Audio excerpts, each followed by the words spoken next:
Hello, you canonical coffee cups. This is the Roguerifler, and this is the release video for the Return to Dust mod.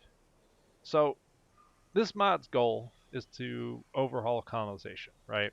Problem with colonization right now is that uh, with the increasing, you kind of have to pick one of two poisons. You either have the default, which is colonizers have this increasing cost of both cosmite and energy, um, or you have this no colonizer mode. Now, with the standard mode, the increasing cost on colonizers, your early game is just utterly dominated by that, right? You get cosmite, you're like, oh man, new mods, right? Well, actually, no, you've got to spend that on colonizers, right? You have to pretty much funnel everything into colonizers from the get-go, and it makes it really makes the beginning of each game feel identical to the last one, right? Um, the no colonizer mode, I don't like it because you lose out on the expansion, you lose out on like the defending large swaths of territory. So I don't think that's a good solution either. However, there were some fixes to the modding tool sets in the Tyrannosaurus update um, that allowed for me to do something what I think is even better. So let's get into it.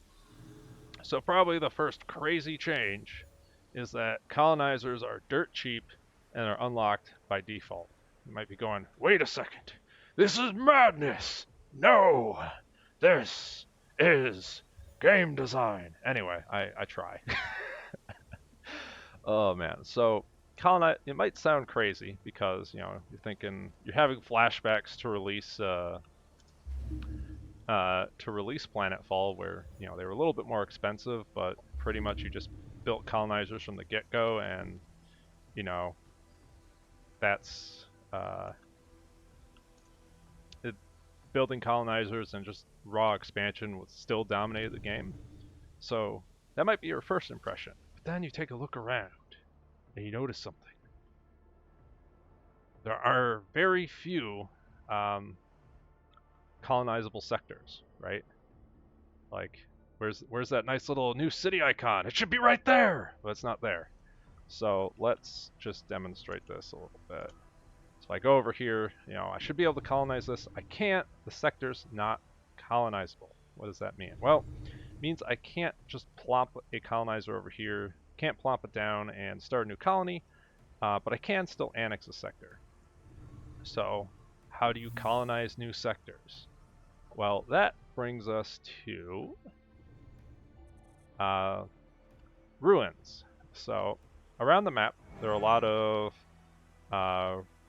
ruins. You'll see them. They have this nice little like bronze, silver, gold, and blue uh, colonize icons in the tab. If you clear one of these out, you can colonize it, and the different colors correspond to different strengths, right? So the blue ones are the easiest. The gold ones, let's find the gold ones so you can kind of see what you're up against. Derp, derp, derp, derp, derp. Right over here. Oh yeah. Look at all that. Look at all that fun, right? So you clear those out. They give you a little bit of research, and they give you, more importantly, a space that you can colonize.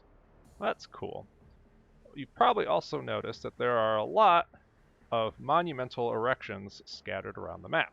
What do these do? Well, corresponding to the different levels of ruins are different levels of Star Union infrastructure, right? The idea being that certain areas are less destroyed than others, so they're a little bit more efficient. So colonists, these cities with these structures will,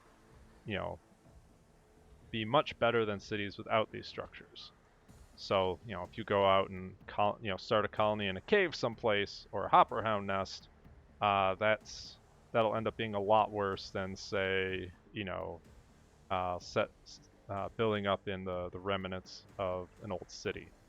So they give you massive bonuses to your colonists, as well as some production and food bonuses to speed along the development of colonies attached to them. They can stack, can get a little crazy.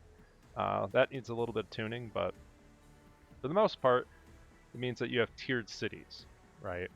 So what's the benefit of this? Well, tiered cities mean that um, tiered cities mean that your initial expansion isn't as, you know, it isn't as dominant in your strategy, right? You start with a silver star union infrastructure, meaning that your colonists in your starting colony are producing like +8 resources. I nerfed the base resource income of colonists down to 3. If you go out and let's say I clear a lightly defended colony, this one, let's turn on the cheats because I don't want this to drag on forever. These guys could run over here and go, get off my lawn, right? Get a little cosmite, a little research. And if I brought this colonizer over, I start a little colony.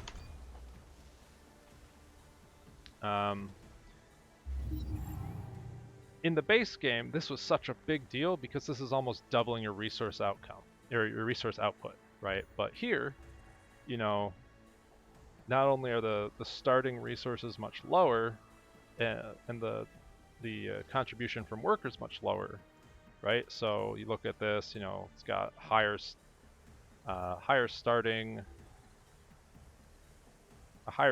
base, and where is it? The workers providing +8, right? It's actually a little bit lower because this has more population, but when this city grows, it'll be much better than the starting city, which means expansion isn't as much of a domineering strategy. It's still important, right? If you can expand, you should expand. But if I expand and I grab 3 colonies initially, and most of them are garbage, and someone grabs 2 colonies initially with their starting one, and most of those are garbage, we're on a much more even playing field than than in vanilla. So I think it makes expansion less of a requirement. And because you have these different tiered ruins guarding them, it provides a natural pushback against colonization, right? Like, most likely I probably won't take this starting trash stack to fight a bunch of tier 2, tier 3 units, which are defending this bronze site. So I have to build up stuff, and I have to research things, I have to equip mods. When's the last time you heard, researching and equip mods being vital to your strategy in the early game? But now it is, right? So then I could build up an army, fight this, and get a new site to build a city, and that city is better, right? So again, this encourages research. It encourages you to tech up your forces. Not just build trash stacks, but actually build upgraded units, and you get rewarded by having better cities. You can even combine multiple ruins to make effectively super cities. It's pretty cool. So I guess that's fundamentally about it. Um, I've done a ton of iteration with the AI. The AI will expand. They play the game. They understand this. They aren't just like sitting on the opposite side of the map, base locked for eternity. I haven't had a chance to, play a ton of games myself, so I don't know how it feels. But I did a lot of like turn on cheats, turn on global world U hacks, and make sure the AI is expanding and fighting, and they were playing the game. So I think it works in that regard. To prevent a bit of cheese, these stacks, these ruins grant their stacks the well-supplied buff, which makes them have resurgence. They heal the full after combat and after every strategic turn. That way you can't just like blow strategic operations to weaken them indefinitely. Pretty much, if you're gonna, you'd have to use your strategic ops and then attack that turn. It also discourages the I'm gonna run in with a bunch of snipers and pick off a unit and then do that over and over again tactic. If you do that, the units will just come back with resurgence and they'll full heal. So it makes these things a lot more resilient to cheese, and should make teching up a pretty interesting process. It also should make colonization less of a less of a less dominating of your early economy. I mean, you're always going to be trying to expand in a game like this, but you aren't going to be building colonizers instead of armies, which felt really wacky and weird in the base game. Uh, there's still some more content that I need to make, right? Like there's some obvious like stand-in uh, props, like this is the refugee camp pickup. Eventually, I'm going to make new models for these, and this is the Vanguard settlement model. I've got to make my own versions. I made some sexy towers. I like them. Um, they're positioned in between hexes, so like running your units, they shouldn't hide units a whole lot, right? Like I can take our guy for an example, right? Like it's pretty easy to see this unit even when it's behind it. It's not in the model because the tower is kind of in between the hexes. So hopefully that doesn't block people's view of their armies. I like the towers because it's very easy to see on this level, like, oh, there's a silver infrastructure, there's more of it. These are bronze towers, and where's the big gold tower? And you got the big gold tower, Actually, this is crazy. I turned up the infrastructure a little bit because I was finding some dead spots, but it might be too much for instances like this. But I'm just looking for feedback at this point. So hopefully it gives you a new way to play the game, a little bit more focused on fighting, expansion, army building, and less on building colonizers over and over and over again. Hope you enjoy. Catch you next time.